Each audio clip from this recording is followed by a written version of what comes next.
Upptaka lykkja í garðaprjónskanti með götum. Þá tökum við upp lykkjunar eins og venjulega með því að fara í hnútana sem myndast hérna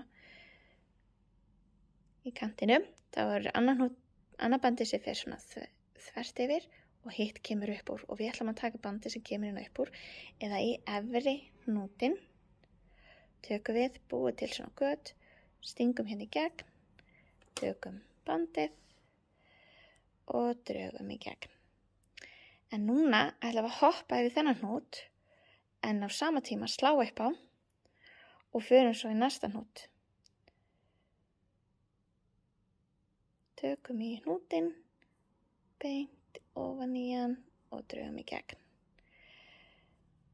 Nú gerum við aftur, við hoppum yfir þennan hnút, sláum upp á og förum í næsta hnút. Opnum hérna hnútin, förum rétt ofan í hann og verðum að passa að uppslátturinn rennur ekki niður, þannig að halda honum hérna við. Þar til við erum búin að ná í næstu lykkju, þá er hann kominn fastur hérna við. Þetta endurtökum við þar til í réttum lykkjufjölda er náð, en svona tökum við upp í kanti.